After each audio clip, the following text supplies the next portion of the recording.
अस्सलाम वालेकुम जी, मैं हूं अदील। आज आप देख रहे हैं मेरा यूट्यूब चैनल। नाजरीन, कल से लेके आज तक दिमाग में मेरे जो एक नाम चढ़ा हुआ है वो है लुकाशेंको, बेलारूस का जो प्रेसिडेंट है। ये लुकाशेंको का नाम पता नहीं कैसे पुकारते हैं, लेकिन मुझे बड़ा दिलकश लग रहा है ये नाम लुकाशेंको ऐसे ही पुकारना।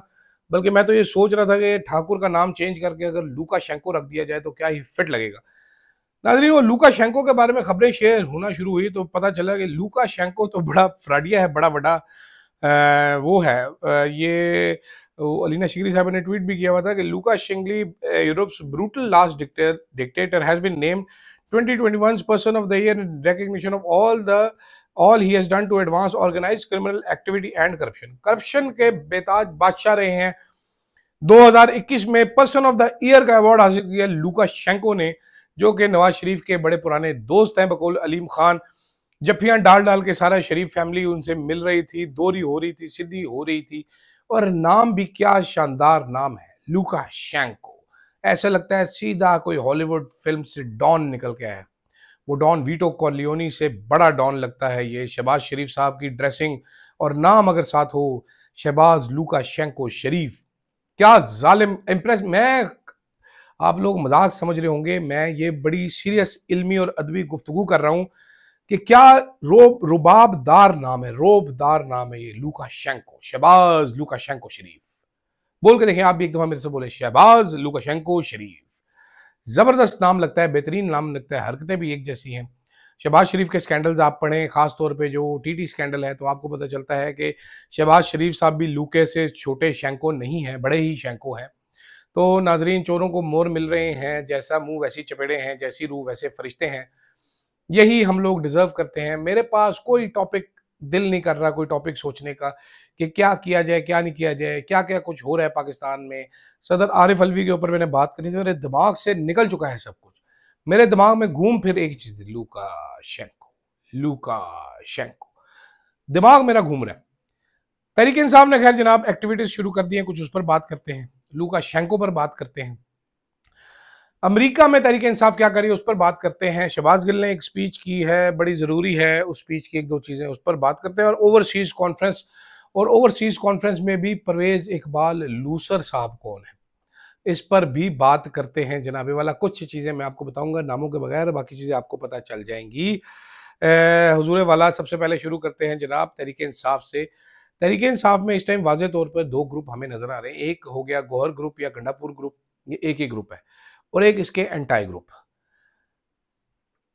सिचुएशन कुछ यूं है, जैसे कि शहबाज गिल साहब ने कहा कि बातचीत करने से इमरान खान की रिहाई मुमकिन हो नहीं सकेगी। मेरा अपना जाती ख्याल, तज्जिया, बिल्कुल जी, बातचीत करने से मुमकिन नहीं हो सकेगी, क्योंकि इमरान खान से जो चीज़ें मांगी जाएंगी उसके बाद इमरान खान रिहा हो ना रिहा हो, उनको कोई फ़ायदा नहीं होगा। ये ऐसी फटी खोपड़ी जैसे ही हाल हो जाएगा इमरान खान साहब का, अगर वो सारे एग्रीमेंट्स करके रिहा होते हैं। इमरान खान साहब अगर अपने पैरों पे खड़े होकर रिहा हो सकते हैं तो हो जाएं, वरना रिहाई का कोई फायदा नहीं। पैरों पे खड़े रिहाई कैसे होगी? पैरों पे खड़े रिहाई के लिए मैंने कल भी बोला था, मैं दोबारा बोल रहा हूँ, केपी के गवर्नमेंट, पंजाब, दो कीज हैं, तीसरी इसके अलावा कोई चीज़ नहीं है जो यहाँ के लुकाशेंकों को हिला सके। यहाँ के जो हमारे लुकाशेंको हैं वो ताकत की ज़बान समझते हैं, वो ताकत के अलावा कोई और ज़बान समझना पसंद नहीं करते, तो उनको उसी ज़बान में जवाब देना पड़ेगा। जैसे मुराद सईद साहब ने कल फरमाया कि मैंने आपको कहा था कि आपको तकलीफ होगी, मसले होंगे, तो अभी मैंने शुरू ही किए हैं तकरीरें करना, तो आपको मसले हो रहे हैं, तो ये मसले आइंदा भी होंगे। जुनैद अकबर साहब ने बहुत सख्त बातें की हैं, कल मैं कुछ बातों का अहाता कर चुका हूँ, कुछ मज़ीद बातें भी हैं। लेकिन इस वक्त जनाबे वाला, जब मैं ये रिकॉर्ड कर रहा हूँ, भी थोड़ी देर पहले ज़लज़ला भी आया। वैसे तो ये हमारे अपने गुनाहों की सज़ाई मुझे लगती है, लेकिन इस टाइम मेरी इत्तला के मुताबिक ये जो बिखरी हुई है तहरीक इंसाफ, इसका शराजा जो बिखरा हुआ है, इसको इकट्ठा भी इमरान खान से मुलाकात के बाद ही करना होगा। और दूसरी तरफ गंडापुर साहब ने माइनिंग बिल जो है उसको डिले करने का कर दिया है, लेकिन वो शहजाद अकबर साहब ने बड़ी स्टोरी कर दी है कि कैसे इसकी अप्रूवल ली जाएगी इमरान खान से और कैसे गलत इन्फॉर्मेशन दी जाएगी, जो कि मेरे पास भी कुछ मालूमात इसी तरह की है। हैरत मुझे सिर्फ इस बात पे है गंडापुर पे कि गंडापुर ये बिल रोकने के लिए तैयार नहीं है। 6 फुट का अल्लाह ने कद दिया हो, इतना जुस्सा हो, पैसा भी आपके पास ठीक हो, बढ़ के मारते हो, इतने बुजदिल हो आप, ये अच्छी बात नहीं। और गंडापुर साहब, मुझे डॉलर खोर का मैं बड़ी बेइज्जती करूंगा आपकी। आपको पता है आप मेरे बड़े फेवरेट हैं, लेकिन हमारा गरीब सा चैनल तो डॉलर डॉलर कोई बनते नहीं है। अभी हम जो है ना वो रुपीस पे काम कर रहे हैं। अच्छा, दूसरी तरफ जनाब एक ओवरसीज पाकिस्तानी आ रहे हैं, जॉब द जॉब पाकिस्तान। वो एक बाबा सा मैंने देखा, बड़ी सी दाढ़ी थी उसकी, वो कह रहा था जी मैं 1000 अरब हम लेके आ रहे हैं, हम गए थे वहां पर खाली हाथ, अब हमने एम्पायर खड़े कर लिए हैं। जनाब ये जो थे, इनका नाम है परवेज इकबाल लूसर। इनको कोई बंदा डॉक्टर परवेज इकबाल लूसर भी कह रहे हैं काफी सारे लोग। उनकी एक और वीडियो भी साथ लगी थी जिसमें पता चलता वो पेट्रोल वो सर्विस स्टेशन पे गाड़ियां धोते हैं। कोई बुरी बात नहीं है गाड़ी धोना, बहुत सारे लोग धोते हैं, मैं भी कभी कभार साल में एक आधी दो अपनी गाड़ी धो ही लेता हूँ। बुरी बात क्या है?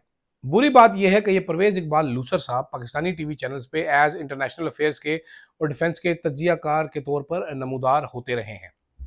बुरी बात यह है कि परवेज इकबाल लूसर साहब को टीवी चैनल्स पे जबरदस्ती नमूदार कराया जाता रहा है। बुरी बात यह है कि जो एंकर्स इनको लेते रहे हैं उनको ऑर्डर होता रहा है कि इनको लिया जाए, क्योंकि ये किसी बड़े साहब के दोस्त हैं। बाजवा साहब के दौर में ये काम शुरू हुआ था। बुरी बात इससे भी ज्यादा ये है कि किसी एंकर ने तहकीक करने की कोशिश नहीं कि लूसर है कौन असल में। इससे भी ज्यादा बुरी बात यह है कि लूसर साहब को एक थिंक टैंक भी बना के दिया गया है बेल्जियम में। अब वो लूसर साहब पाकिस्तान आ रहे हैं फूलों के हार पहन के, 3000 पाउंड हाथ में पकड़े, as per mister Shahzad Akbar. मुझे नहीं पता, मैंने काफी सारे चैनल में लूसर को देखा है। मैं वो खुश नसीब आदमी हूँ कि जिसको एक बार बताया गया था कि यार ये लूसर को कभी ले लेना, तो मैंने कहा जी ये लूसर कौन है और मैं इसको क्यों लूँ। मुझे अभी तक वो पूरी कॉन्वर्सेशन याद है, वो बहुत ही फनी कॉन्वर्सेशन थी और मुझे एग्जैक्टली पता है कि लूसर कौन है, लेकिन खैर इसको किसी और वक्त के लिए उठा रखते हैं कि लूसर कौन है और कौन नहीं है। तो जनाब मैं बात कर रहा था, एक तरफ डॉक्टर आरिफ अलवी साहब अमेरिका में मौजूद है, बहुत खूबसूरत तरीके से अपना मुद्दा सारा बयान कर रहे हैं, बहुत ही ज़्यादा खूबसूरत तरीके से वो चीज़ें एक्सपोज कर रहे हैं, पाकिस्तान की अवेयरनेस क्रिएट कर रहे हैं। बहुत सारे लोग ये सोच रहे हैं इससे क्या फ़र्क पड़ता है? फ़र्क पड़ता है, फ़र्क पड़ेगा। अमेरिका को आप मिनरल्स का लालच दे दें, तालिबान के खिलाफ कार्रवाई का लालच दे दें या शरीफुल्लाह पकड़ के लालच दे दें, जुल्म का निज़ाम बहुत ज़्यादा देर चल नहीं सकता। जुल्म के निज़ाम की सबसे बड़ी कमज़ोरी ये होती है कि जुल्म का निज़ाम एक जगह पे आके रुक जाता है। जैसे जुनैद अकबर साहब ने कहा, बहुत सारे लोग, मैंने कल उस पर वीडियो भी की थी, उस पर लोगों ने कॉमेंट्स किए हुए हैं कि जी मुझे नफ़रत और मैं अपने बच्चों में ये नफ़रत मुंतकिल करूँगा। ये सब करेंगे, ये मैं करूँगा, ये आप करेंगे, ये सारे करेंगे। करेक्टिव मेजर्स हमारी रियासत को फ़ौरन से पहले लेने की ज़रूरत है।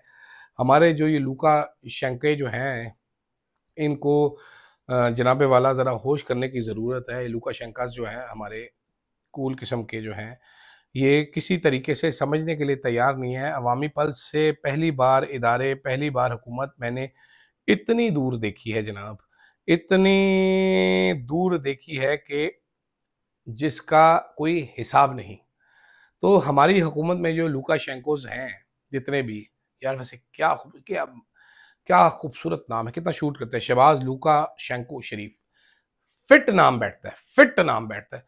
मतलब लुकाशेंको साहब जो हैं ये आलू उगाने में महारत रखते हैं। बेलारूस की सबसे बड़ी एक्सपोर्ट है आलूओं की। हम बेलारूस भाग भाग के इस तरीके से जाते हैं कि ये बहुत बड़ा कोई मुल्क है जो हमें लाखों रुपए का फायदा दे सकता है। रशिया के ज़ेरे साया है ये मुल्क, सारा यूरोप इससे नफरत करता है जो हमारी बड़ी मार्केट है। कोई इस मुल्क में जाता नहीं है, तो ऐसे में हमने ही जाके लुकाशेंको को जफियाँ डाली हुई हैं और लुकाशेंको भी हमें जफियाँ डाल रहा है। फैमिली ट्रिप हो रहे हैं हमारे, पता नहीं अजीब व गरीब सी सिचुएशन है, जिससे कि आपको अंदाज़ा लगाना मुश्किल नहीं है कि शरीफ ख़ानदान की ज़हनी कैपेबिलिटीज़ कितनी हैं और शहबाज शरीफ की ख़ास तौर पे ज़हनी कैपेबिलिटी कितनी है, जिसको कि वज़ीर-ए-आज़म बना के इस मुल्क में नाज़िल किया है, जो कि कहता है मैं चीफ़ एग्जीक्यूटिव ऑफिसर हूँ। मुल्क का चीफ़ एग्जीक्यूटिव होता है, ये कोई प्राइवेट लिमिटेड कंपनी नहीं है जिसके आप सीईओ हैं शहबाज शरीफ साहब। लेकिन खैर आपके लिए तो फैमिली लिमिटेड कंपनी है, तो आप सीईओ शरीफ ही हैं। शहबाज लूका शेंको शरीफ, सीईओ ऑफ पाकिस्तान।